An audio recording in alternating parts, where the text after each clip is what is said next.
Hey, welcome everybody. This is the 22nd of September in the year 2016. It's 8 o'clock at night, and welcome to the first introductory web conference meeting for Urban Voter. And Urban Voter is a website which expresses a mission to help empower people to fully embrace their right and opportunity to vote in the United States.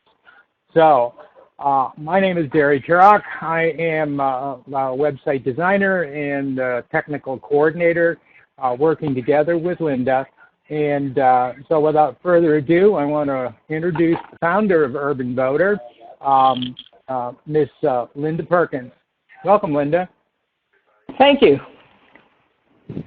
So, Linda, how about we start off the meeting with you telling us just a little bit about yourself and what it is that you're doing. What's your passion here? What is it that you're doing with this website?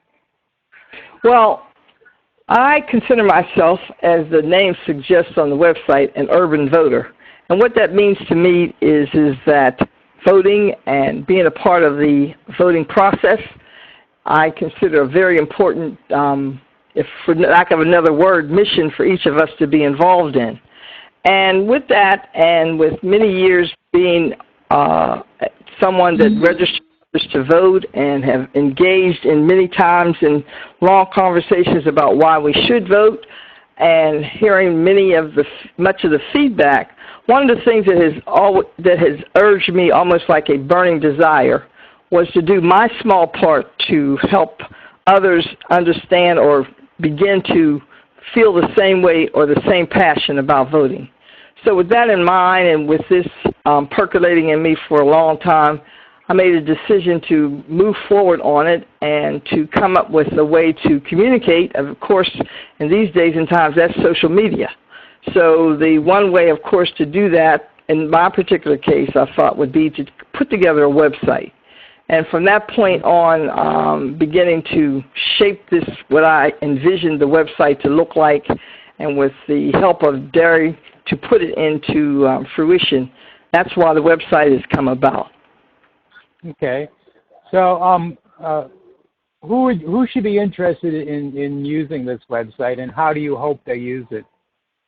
Well, one purpose, I think, is that I think everyone, in my humble opinion, should be interested not just in the website, but what the website is attempting to tell everyone. And that's about the purpose of voting and how important it is to every one of us.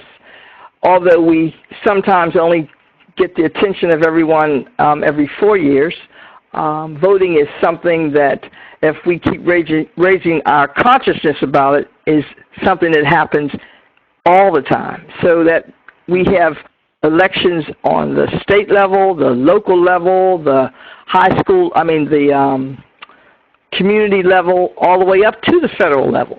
So my hope is that everyone gets interested in the website, and what's best is, of course, to share it with others. I certainly know that some of the individuals on the phone that have joined this call each has their own individual network of friends, colleagues, and so forth, in which we can share this, and that's my hope that will happen. Right. Wonderful. Okay. Would you like me to give a little tour of the website? Please do. Yeah, that would be a great idea. Okay. So this is always a work in progress, and you jump in here, Linda, whenever I don't say something right. Okay. Okay. But what we're asking folks to do is to help spread the word about what we're doing here. And unfortunately, tonight here you see this it says that this page has not been published. That's a technical error. I'm not sure what's happened with that. But what's going to be in here is a little box that directly reflects the Facebook page. So I'm going to click over to that page and show you what the Facebook page looks like. Now, what happens on social media is that whenever someone likes a Facebook page, then they pretty much get put on a list, so that every time a new post has been made, when you log into your Facebook account, you'll be able to see it. So I'm going to just draw a little diagram here. So you can think of it as the Facebook page, then they get actually put on a list. So that the next time you log into Facebook, you're going to get notified again. So through this, Linda's going to put in posts about different news items, different ideas, many other things. So if you get a post and you like it and you click on it, then first of all, you get added to the Facebook list. But if you can share that post on your social media and you share it with other people on your network, then that goes out to quite a few more people. So now, if any of these like the Facebook page, then they go down and they get added to this list. So as we continue to do this, now these new people, next time they get a post, they're going to go out and share it with people in their network. So now we're going to be getting people to like this page, and we're collecting more and more people. We're going to continue to share it with more and more people. And it's not unimaginable that we could reach thousands, if not tens of thousands of people in not that long a time. So for anyone who's interested in this conversation, then the first action step that you can take is to like the Facebook page, which the link will be on the front of the website. And then the next thing to do is to share the posts when you get them with people in your extended network, if that works for you in your particular circumstance. But whenever possible, that's one action step you can take that'll really get the word out.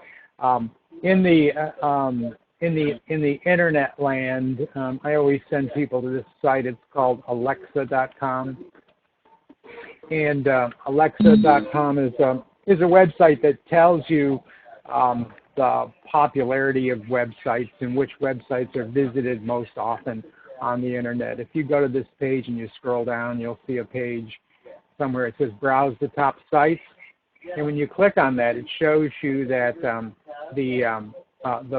this might be a little small on your screen there, but the very first one is Google.com. The second website, well, right now YouTube is doing Facebook, and number 3 is Facebook. So Facebook's always right up in the top, and we're putting some videos on YouTube too. So the way to think of this is that if you're going to put up a sign around town, you'd want to put it up on a busy street.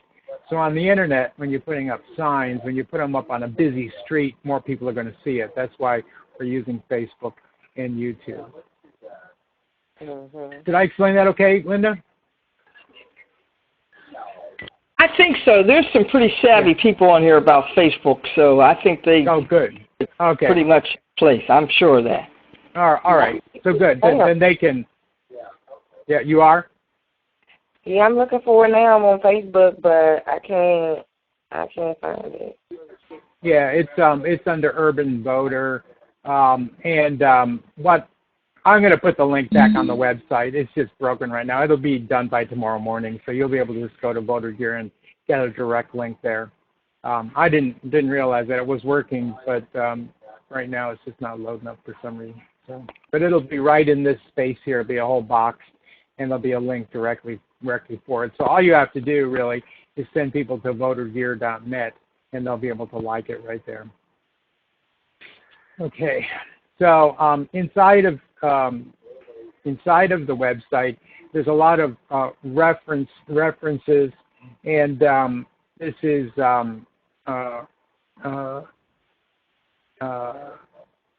these are different websites that you can go to about how to register to vote, a link to where to find your polling place, how to help others to vote. This button over here will take you to a website that gives you statistics on the presidential election right now. Then we've got election dates, finding out who your elected officials are, and then another link for election updates. When you click this box on the right says why you should vote.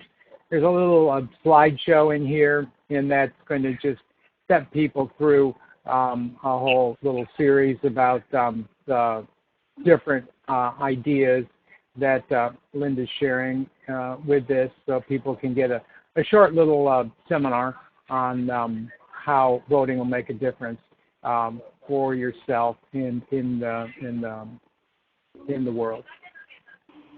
Okay, and then also another nice thing in here, whether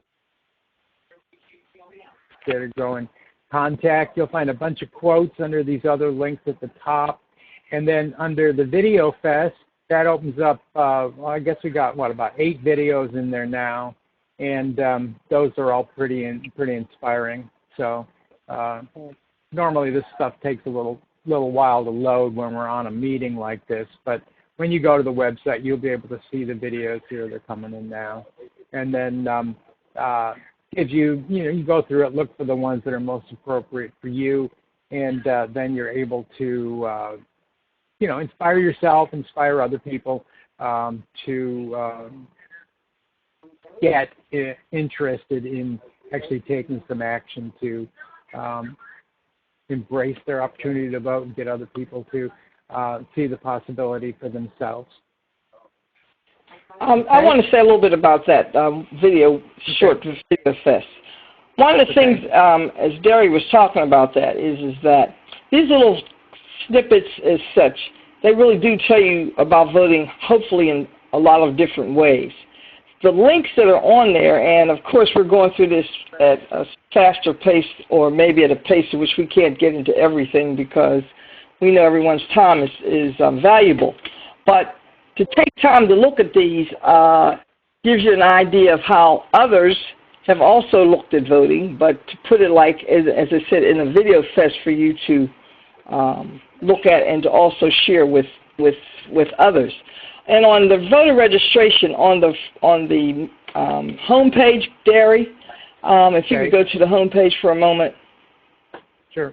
That's still trying to load, but yeah, this is takes time. The meeting takes up a lot of bandwidth. So when I'm hosting a meeting, it cranks. Could you just go to the home page if you can just do that one for just a minute? Yeah, it'll load up here in a second. Okay. What I wanted to emphasize is that on the home page at the very bottom indicates that voter registration, and I don't know how many of you on the phone have ever participated or have done voter registration, which is not a complicated thing other than the fact that we have a voter registration form, and to help someone that's unable or not ready to fill it out, to help them fill it out. Here it's talking about the National Voter Registration Day, which is next Tuesday. And one of the things that I wanted to challenge all of us to do, including myself, is if you can get one registration form, just one, and if you really have time, more than one, and register someone you know, and even more so someone that you don't know. Now, to be aware of what happens with that in that process is that when you ask someone, are you registered to vote, the responses are usually, no, I was thinking about it, or no, I don't do that. I don't vote. I don't get involved in that. That's not me, blah, blah, blah. So particularly those that I just said that says it's not me. That's where the challenge comes in for you in your words, or any of us, to say why someone should vote. Because many people, and the new discussions out here is what the millennials are thinking about voting, and quote, their either enthusiasm or lack thereof. The point being is that when we register someone to vote, that is step one. So if someone says, okay, yeah, I'll fill it out, register me and I'll fill it out. And generally I say, listen, I will send it in for you because there's no postage due on this. This is just seal it and drop it into the mailbox for the respective state that anyone is in. So now someone is registered to vote, but there's a two-step to it, the word A and D. Just like AT&T says, they know a lot about the word and. The other part, register and vote. Because once someone is registered, you are on the rolls. But it's not of any importance until you go to the polls. So that's the part that if we do register someone to vote, if you get that initiative and decide to do that, to say, I'm registering you to vote on November the 8th. So there's not that you're just a name on a list, but you're a name on a list with the purpose of going to the polls to vote. Now, across the country, voter registration is going to end at different days and different times, and we can find that out if you look at the register to vote box up at the top. But I just wanted to emphasize that because it's very, very important now to make sure that anyone that we register, and it's a lot of family members, if we dig enough, and maybe not even that deep, we'll find there's a lot of family members that don't vote. And I'm challenging every family to post on this website how many people in their family have voted on Election Day. Okay? Very good. Okay, just one other thing in here too is that when you come to the website and you click on the Go button, that takes you to an action page. And I'll see if the Facebook page loads up on this page here. That's what it did.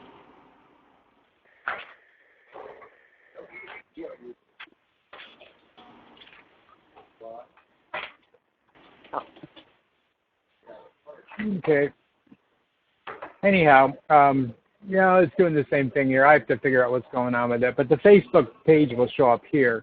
So if you send someone to this website, then they can just click on that Go button, and in here it gives them the steps to go through. So step find out where your polling place is, and here on the right there's links to all of those things there.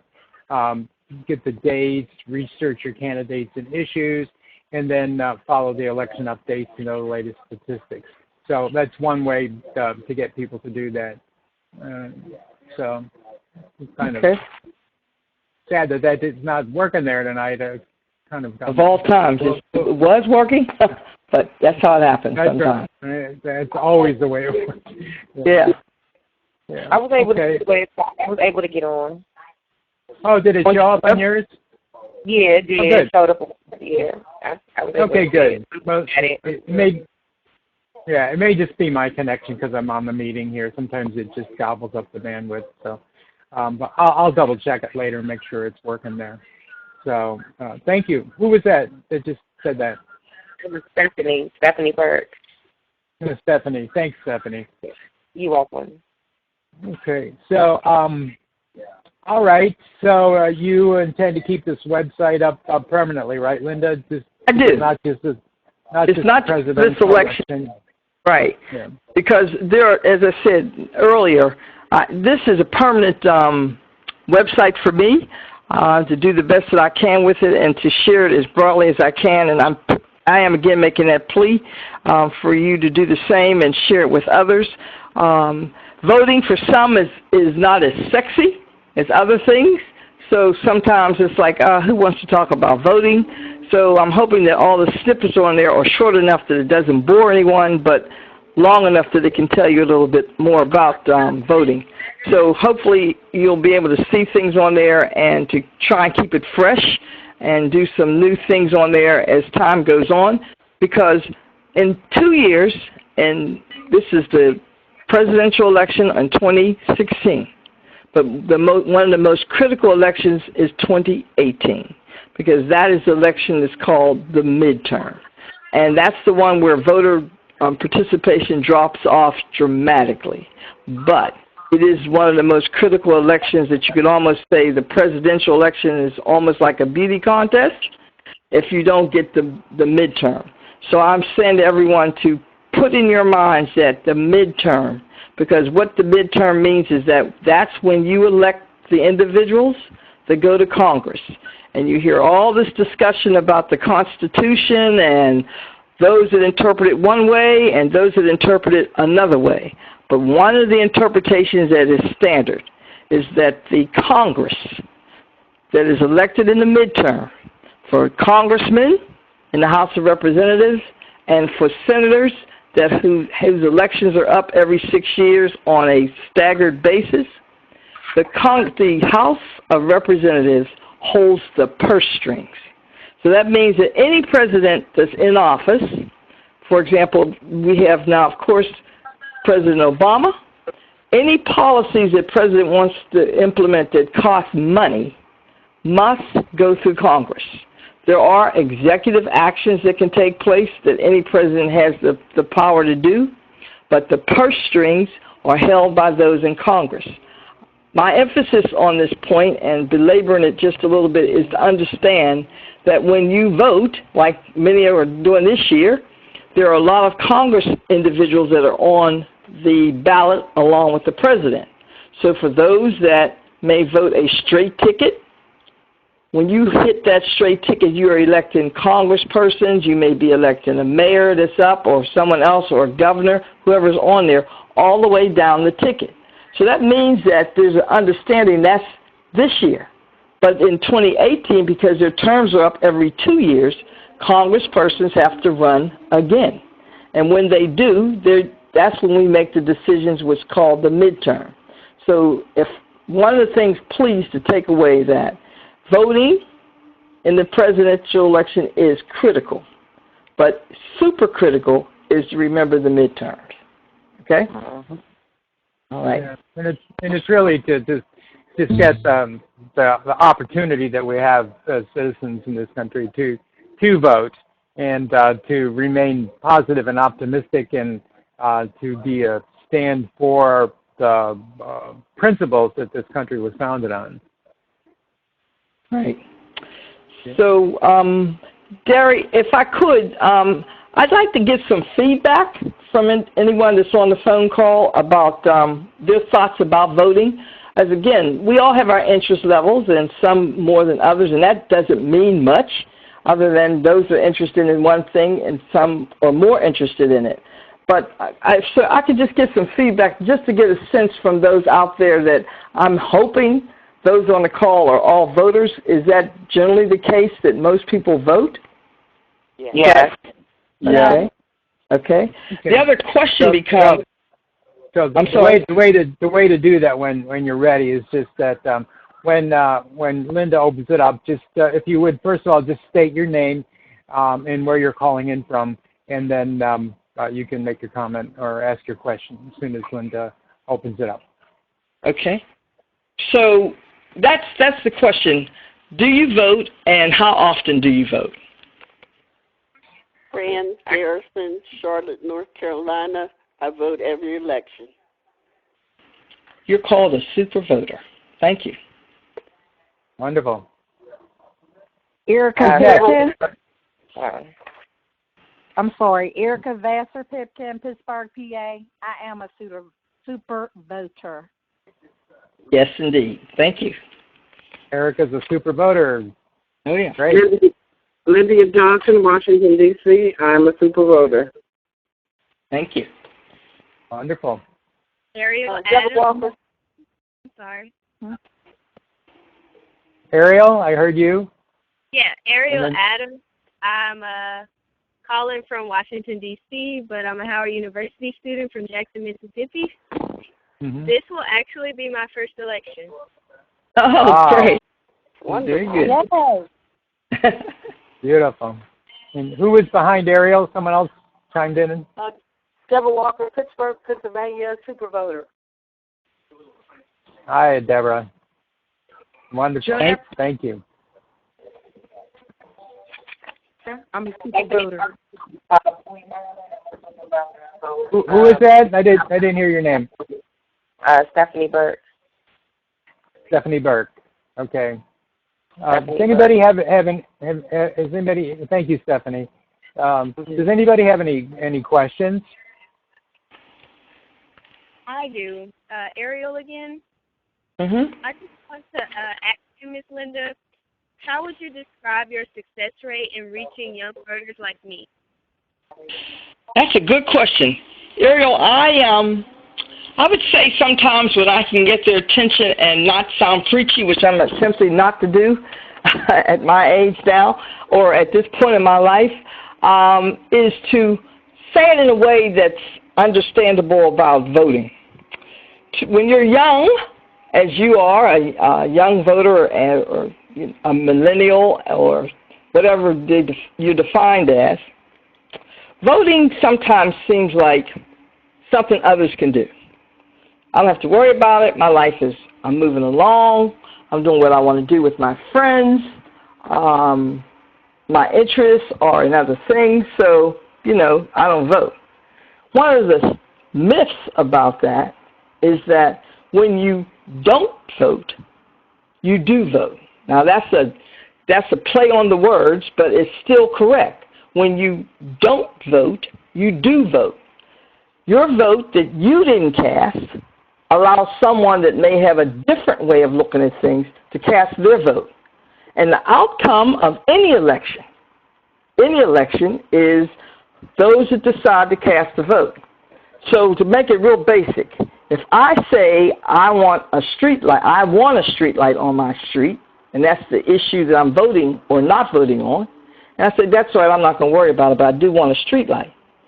And if there's a group that says, we don't want any more street lights on the street, and you didn't vote for it, but then those that don't want the street light have a number of people that vote for it, what's the answer? The street light, there's no street light.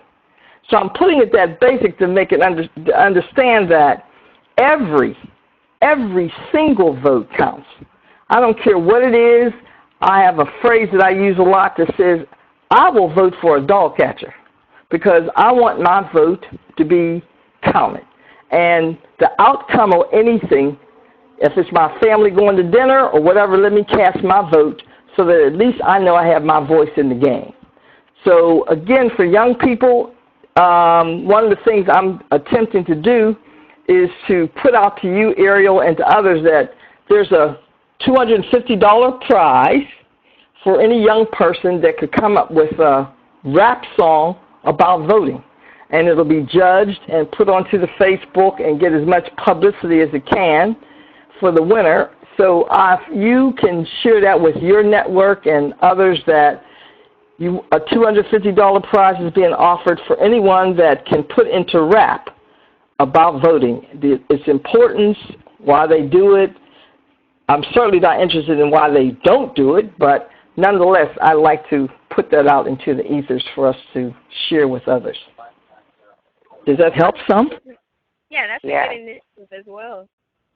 Okay. All right. Any other questions? Anyone else have a question? And Linda, on your homepage, this is Cam Gallman, Charlotte, North Carolina, super voter. Mm-hmm. On your front page, I see you have a link that has register to vote, one that has finding poll place, and help others to vote. When you click on those links, do those take you to a government website so they can register online? Yeah. Okay, I see. That's a good question. Yeah. All of these are links to other websites. These are all right here. These are all websites that help you register to vote. Right. Okay. And the other one is that one for the search, because I know a lot of people won't vote or they've moved and they haven't updated their registration and they don't vote because of that. So is there a way to search? There are, it's not on here, Cam, and that's a very good question. Two parts to it. Number one is that in this age, paper is out and the electronic media is in. So that's why those links are there. But there is, and I'm going to get that tomorrow, that can tell you if you are registered to vote. There are websites that you can go to, click on for your respective state, and it will tell you if your name is registered. And I don't have that on here, but that's something that I can talk to Derry about and see if I can add that on there, because there are links to tell you that. Yeah, that's really a good, Cam. That is a good one. So we can just add another button there on the left that would say, have you moved, something like that. So that Thank you, Cam. That's very helpful. Very helpful. Awesome. Okay, let's see. Well, we're at 8:37 now, so we have another 10 minutes or so. If you'd like to continue, Linda, and we could. Yes. One more thing. This is for everyone that probably said that they're a super voter. What that means is a lot of things. Number one, to anyone running for office, any candidate, the person that they are most interested in out of everyone is the super voter. Because what that phrase means is that individual will vote in every election, not every once in a while and not sometimes, but in every election. What it means for the super voter is that more than anyone else, if a candidate at the local, federal, state levels are sending out any information, you are bound to get that. And that is something that hopefully most of us will aspire to become, is a super voter. When my experiences have shown me on working on political campaigns is that campaigns, and this is not a secret, candidates buy or get from the election boards voter list. And the list that they get is the most important one, number one, is the super voter list. It's called an official name, but that's what it means. That's the first list that's taken by any candidate, perused. These are the people we want to go to the doors to, knock on the doors. These are the people we want to call. These are the people we want to send literature to. These are people we want to target. Because, again, as it says, that's a super voter. That is someone that we know is going to the polls. Then, of course, it goes down from there, those that vote every so often and so forth. But the most critical people in elections are the super voters. So some of the discussion, and I'm saying it unofficially, but some of the discussion about the support that the two presidential candidates are getting right now and the percentages and all of that, along with that polling, I would think, and I don't know officially, but I would think that the pollsters also look at those that are the, quote, super voters, because who would be more interested than those super voters about who the candidates are going to be and to also express that they're going to vote. So I say that, and I applaud each person on the phone that is considered a super voter. I say it with pride. I've got T-shirts that let you know I'm a super voter. I boast about it to that extent, and I encourage any of you to do the same, to say it loud and say it proud when you are a super voter. So again, I appreciate having many colleagues in that column that are on the call. So thank you very much for that support. Not for me, but for voting. Okay. All right. Does anyone have any comments, anything you'd like to say to Linda before we end up the call? Yeah, Linda. actually, I'm sorry. You can go ahead. Go ahead. Okay, well, this is Ariel again, and I actually have a friend here who has a question for you, Miss Linda, if you don't mind answering. I'll do my best. Okay. Okay, 1 second. Hello? Hello?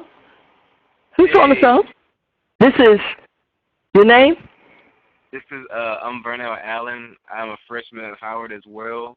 All right, a Howardite. All right. Uh-huh. And I've just kind of been in the background listening to what you guys have been talking. I hope that's not a problem. No. Okay, and I heard the spiel about the importance of voting. Of course, that's what this is about.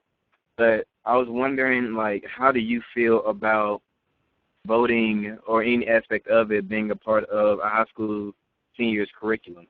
Because by that time, a student is usually transitioning from 17 to 18 years of age, so that it's time for them to register. But most students, at least where I'm from, don't understand the process that they have to go through. They just know that they need to vote, but most of them don't know what to do.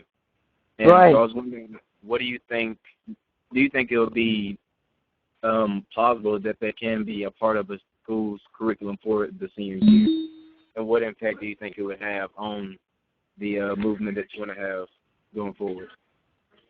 That is an excellent point. One of the situations we have now is that the Democratic Party in particular, I believe, are working towards saying that when an individual becomes 18, they are automatically registered to vote, which would, of course, be a great help. But that is not a law. That's nothing that's in place. In schools, what used to be civics classes and so forth may or may not be taught in the schools. What could happen, but it's nothing, because each state, by the way, can decide the rights of voting and so forth. So it's each state's decision on what happens in their voting process. I think that the impact of it, number one, would be profound. The idea that when you get your diploma, that you should also get a voter registration form would be outstanding. Now, again, those are great ideas. They're not, as they say, systematic. They're not systemic. They're not in the systems, but it would be something that if we could encourage boards of education to look at that as a responsibility of a graduate to become a registered voter, and if that could be in itself a campaign for that to happen. So what you asked was so critical because that's how voting begins. If I could tell you this really quickly, the reason why I have this passion for voting is that in my days when I was 18, and in my days as I consider myself a revolutionary, if you will, in the 60s, I recall one time in the kitchen of our family home, I'm ranting and raving about the country and the conditions of everything, and I'm talking to my father, and I'm saying, and this, and this, and this, and this, and this. And he was a quiet man, so he finally asked me, he says, "Do you vote?" I said, "Oh, no, I don't do that kind of thing. I don't go into voting." He got up, and when he got up, he was walking away. He said, "Then you have nothing to say." And that had always rested on me, that it inspired me to vote or to register to vote, and I've been doing it ever since, which is a lot of years, okay? But the point being is that that's the kind of time in which we can think about turning our passions or even our interest in voting to start out at a young age, and at the very tender age of 18. So I'm hoping that even talking to you about this, that you might even just start, we say large oaks from little acorns grow. We could maybe put a seed out there even in your school system and ask them, do you help young people to register to vote? Okay? Yeah, and I just want to add to that as well, Linda, if I will. This is Stephanie Burt speaking. I want to speak to the young man from Howard University. I think it's important when college students, especially African American students, go into their local public schools, private schools, charter schools, or what have you, especially because you're stationed in Howard University, the area that, maybe a group of students can go by, ask the principal if they can speak to the young, to the seniors about voting, because there are a lot of seniors that are 18 that are still in high school that can vote, especially with this election that's coming up. So I would say that maybe a group of you all will go out to some of the local high schools in the area. Even if you're not from this area, I know that you probably know some individuals that are, but I mean, you know how to utilize Google. Find the schools that are in the area, go into the schools and ask if you can speak to the seniors, speak to the cohort of the 18-year-olds and older, and talk about it. Spread the news, spread the website, the urban voter website, because there are a lot of students that are left in the dark regarding this that can definitely make a difference. So I think that would be just something that you guys can do, especially coming from Howard University. Thank you, Stephanie. As an educator, that's appreciated what you're sharing. And for any of the young people on the phone, and those are, that are the millennials, your input is so important because, of course, at this point in life, for many of us, we see things one way, but you are seeing it, as I call it, a new way. So we need your voice in there, and who better to talk to their peers than you? If I'm talking to them, they may listen and be courteous to it and receive it and maybe not accept it, but just be courteous to hear me. But when they hear it from you, one of their peers, then it takes on a whole different flavor to it. So that's why I'm saying that the rap song hopefully will be a help to that, to reach out to young people. And please be sure to share that through all your networks, Ariel and Bernard and others, to do that. And just to put it in language that everyone understands. And I'm hoping this website, I believe, and it's sometimes hard to be objective, is pretty simplified. It's nothing complicated about it because it's not meant to be. It's not meant to be clever. It's not meant to be that, oh, this person has really got it going on. It's meant to be something that we can all use. So I just want to thank all of you for listening and participating in this conversation started about voting, and to ask you just to like it on Facebook. Am I saying it correctly? Kick Derry and others. Yeah. Yeah. Linda. Like Erica. Oh, okay. Real quick, I wanted to say to you, you need to talk about somewhere on your website absentee voters, because when you don't live Right. at those college students, Oh, good. Mhm. you need to put that on there so they can vote while Thank they're you. not there and their vote still counts. That's right. That's an active voter. That's right, Eric. Thank you. Voters.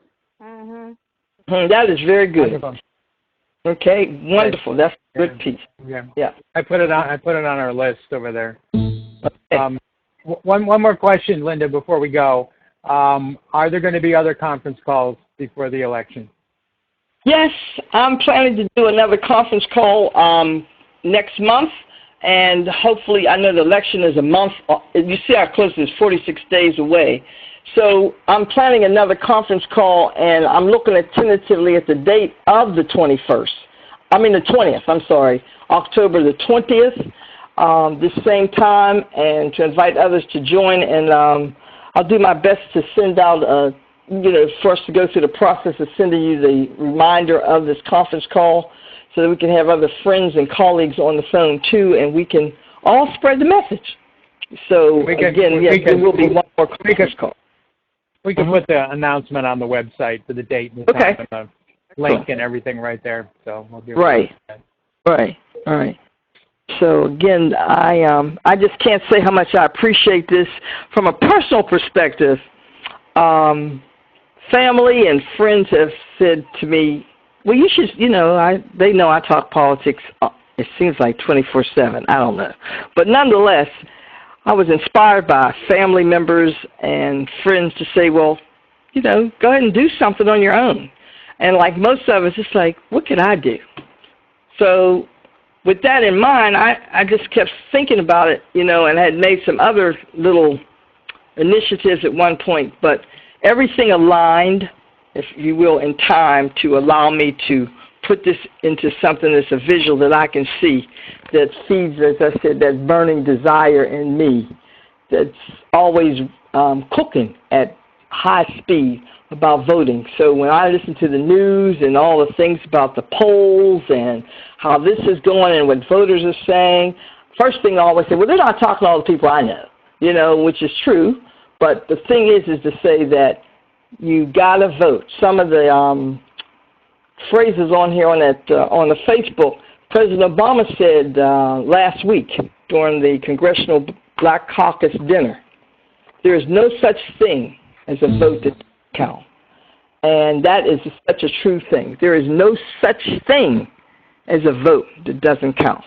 So we all have to understand that and help others to understand it as well. So I'll stop because I almost feel someone saying you're getting a little preachy. So I'll stop there, okay? Right. Well, okay.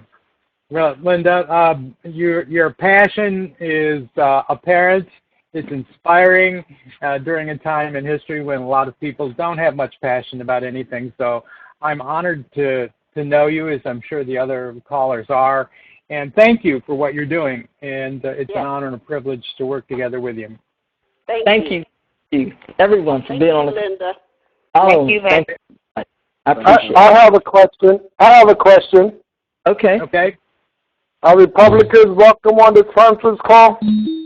What is welcome on the conference call? Son, anyone is conference call. That is Wayne. Yeah. It's nonpartisan. Yes, this is Ray, your son-in-law. That's Wayne. That's my son, okay? Oh, okay. Okay. Good night. Good night. Good night. Okay. Good night, everybody. Good night. Everyone. Good night. All right. This call's a wrap. Okay. Mark,